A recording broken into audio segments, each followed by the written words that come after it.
बड़े विज्ञापनों पे और आपके पास लोग आकर प्रचार करते हैं कि दिल्ली का मॉडल देखिए, दिल्ली की सरकार देखिए।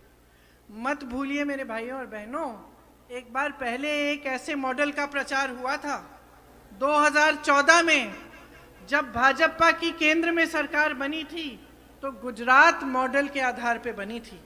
उसी तरह से जिस तरह आपके सामने आज प्रचार हो रहा है, बड़े बड़े विज्ञापन थे, इतना विकास हुआ है गुजरात में, बिजनेस आसान हो गया है, गरीब नहीं है, सब अमीर हो रहे हैं, सब खुशहाल हैं, किसान खुशहाल हैं, रोजगार ही रोजगार है। और क्या हुआ? वो मॉडल सिर्फ विज्ञापनों में था। आपको एक ऐसी सरकार मिली जिसमें रोजगार घटे, आपको एक ऐसी सरकार मिली जिसने किसानों को कुचल डाला, एक ऐसी सरकार मिली जिसने शिक्षा सेहत के कोई संस्थान नहीं बनाए। और दिल्ली की असलियत भी अलग नहीं है। जो आम आदमी पार्टी है वो उभरी कहाँ से है? वो उभरी ही आरएसएस से है। आम आदमी पार्टी के नेता खुद कहते हैं कि हम भाजपा से बड़े भाजपा हैं। दिल्ली में सेहत संस्थान, शिक्षा के संस्थान के नाम में कुछ नहीं है। आपको बताया जाता है कि बढ़िया बढ़िया स्कूल बने हैं। जरा आइए दिल्ली आके देखिए क्या बना है, दिल्ली वालों से पूछिए कि कैसे जी रहे हैं। तो आज का जो माहौल है, आज जो आप परिस्थितियां देख रहे हैं, इसमें आपको जो राजनीतिक दल हैं, जो नेता हैं, इनकी असलियत पहचानने की बहुत ही महत्वपूर्ण ज़रूरत है। जब तक आप असलियत नहीं पहचानेंगे तब तक आप सही निर्णय नहीं ले सकते। ये सच है कि 5 सालों से हमारी यहाँ सरकार थी। ये सच भी है कि उस सरकार में कुछ खामियां थी, कहीं रास्ते में भटक गए। वो सरकार पंजाब से चलनी बंद हो गई, वो सरकार दिल्ली से चलने लगी, और दिल्ली में भी कांग्रेस पार्टी से नहीं लेकिन भाजपा और भाजपा की सरकार द्वारा चल रही थी। वो जो छुपी हुई साठगांठ थी वो आज खुले में आ गई है। इसीलिए हमें वो सरकार बदलनी पड़ी, इसीलिए हमें एक नई राजनीति आपके सामने लानी पड़ी। हम आपकी आवाज़ सुन रहे थे, हम जान रहे थे कि कुछ गलत हो रहा है, उसको ठीक करने के लिए एक नई राजनीति आपके सामने आई। उस नई राजनीति में आपको एक ऐसे इंसान, एक ऐसे शख्स मिले, चरणजीत सिंह चन्नी जी, जो आप में से उभरे, जो आपकी तरह हैं। एक गरीब परिवार के मुख्यमंत्री जिन्होंने आपके लिए 100-150 दिनों में ही इतना कुछ कर डाला, क्योंकि वो आपकी समस्याओं को समझते हैं। वो जानते हैं कि पंजाब की सरकार पंजाब से चलनी चाहिए। अगर आप आम आदमी की सरकार को देखें, वो सरकार जो आज भी जितने भी आप विज्ञापन देखते हैं उसमें किसका चेहरा दिखता है? केजरीवाल जी का चेहरा दिखता है, एक ही नेता का चेहरा दिखता है। क्यों? क्योंकि अगर सरकार बनेगी यहाँ तो वहाँ से चलेगी। कोई फर्क नहीं होगा किसी भाजपा की सरकार में और इनमें, ये भी दिल्ली से ही चलाई जाएगी, आपके लिए नहीं चलेगी। आपको बताया जाता है कि बहुत उपलब्धियां हैं इस सरकार की, लेकिन कोविड के समय देखिए क्या हुआ। ऑक्सीजन की कमी थी, अस्पताल भर गए थे, कुछ नहीं, नए अस्पताल, नई स्वास्थ्य सुविधाएं नहीं बनाई, जांचों में घोटाले थे, मृत्यु के आंकड़ों में घोटाले थे। हर तरह से, हर तरफ से जब आप देखें तो वहाँ की सरकार विफल हुई है। क्या आप ऐसी सरकार अपने पंजाब में भी चाहते हैं? या आप एक ऐसी सरकार चाहते हैं जो अपनी गलतियों को समझते हुए लेकिन एक नई राजनीति को उभारे? आपने देखा है कि मात्र 100-150 दिनों में कितना काम किया गया है।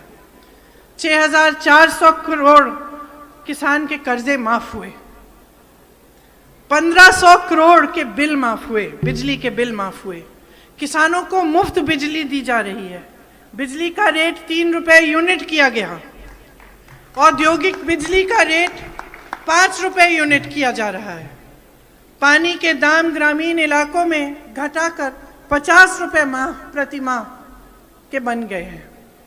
शहरों में जो वाटर सप्लाई है, सुएज है, उसमें 700 करोड़ के बिजली बिल माफ किए, गौशालाओं में बिजली बिल माफ किए,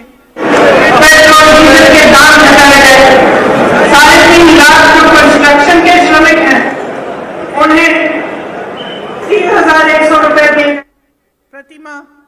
दलित और पिछड़े वर्ग के 60 करोड़ के कर्जे माफ हुए।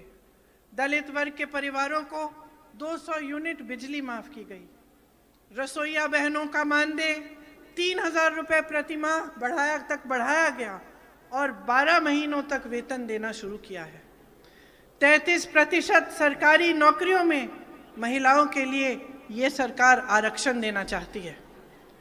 महिलाओं को बस यात्रा मुफ्त देना चाहती है। पंचायतों में महिलाओं के लिए 50% आरक्षण देना चाहती है जब दोबारा से आएगी। कुछ वादे कर रहे हैं चन्नी जी और उनकी सरकार आपके सामने आकर। ये वादे मैं दोहराना चाहती हूँ क्योंकि आप ध्यान से सुनिए। पहला फैसला ये करना चाहते हैं कि 1 लाख रोजगार बनाए जाएं।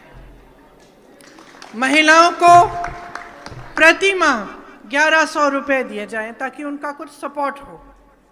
जो गृहस्थ महिलाएं उनको, जरूरतमंद परिवारों को हर साल फ्री में 1 गैस का सिलेंडर नहीं लेकिन 8 गैस के सिलेंडर देना चाहते हैं। सरकारी अस्पताल में 20 लाख तक मुफ्त इलाज करवाएंगे। राज्य रोजगार योजना के तहत पंजाब में के सभी निवासियों को 100 दिन का रोजगार का गारंटी दिया जाएगा। आंगनवाड़ी की बहनों को 10,000 रुपए प्रति माह दिया जाएगा। सरकारी स्कूलों की लड़कियों को स्मार्टफोन और लैपटॉप दिया जाएगा। तो ये सरकार जो इतना सारा कुछ करना चाहती है, ये सिर्फ चुनाव के समय आपको ये कहने के लिए नहीं आए हैं। इनका दिल आपके लिए धड़कता है। तो सच्चाई को पहचानिए। सच्चाई है कि मीडिया और विज्ञापनों में आपको दिखाया जा रहा है वो आपकी असलियत नहीं है। सच्चाई ये है कि चाहे भाजपा की नीतियां हों या दिल्ली में आम आदमी पार्टी की नीतियां हों, इससे पब्लिक की कोई भलाई नहीं हो रही है। इससे आपका विकास नहीं हो रहा है। आप आगे नहीं बढ़ रहे हैं। आप अपने बच्चों को बड़ा करते हैं मेहनत की कमाई से, खून पसीने से। आप किसान हैं, आप मजदूरी करते हैं, आप छोटे छोटे कारोबार खोलते हैं, छोटे बिजनेस हैं आपके। उनकी मदद के लिए एक सरकार चाहिए। एक ऐसी सरकार जो आपके छोटे बिजनेसों को, आपके छोटे दुकानों को मजबूत बनाए। आपने जितने संकट देखे हैं कोविड के समय, लॉकडाउन के समय, बेरोजगारी की वजह से, उनको दूर करने का काम करे। तो हम आपको एक ऐसी सरकार देना चाहते हैं। और मैं आप सबसे आग्रह करना चाहती हूँ कि जब आप वोट करने जाएंगे तो जो आपके नेता हैं, राजनीतिक दल हैं, उनको आप पहचानिए। आपको एक नई सरकार चाहिए तो एक नई सरकार आपको कांग्रेस में ही मिलेगी। आपको ऐसे नेता मिलेंगे जो दिन रात आपके लिए काम करेंगे, कर रहे हैं। मैं अपने अनुभव से आपको बता सकती हूँ। चन्नी जी का कभी फोन नहीं मिलता। बोलते 3 बजे सुबह आया था, मैं 6 बजे सुबह चले गए।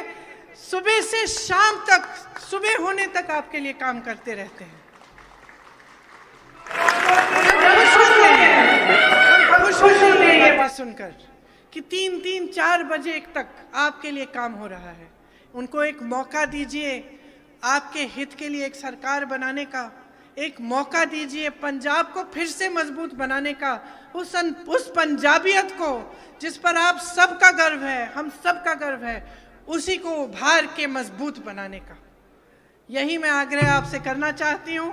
आपने बहुत ध्यान से मेरी बातें सुनी, इसके लिए आपको बहुत बहुत धन्यवाद। जय हिंद, जय पंजाब।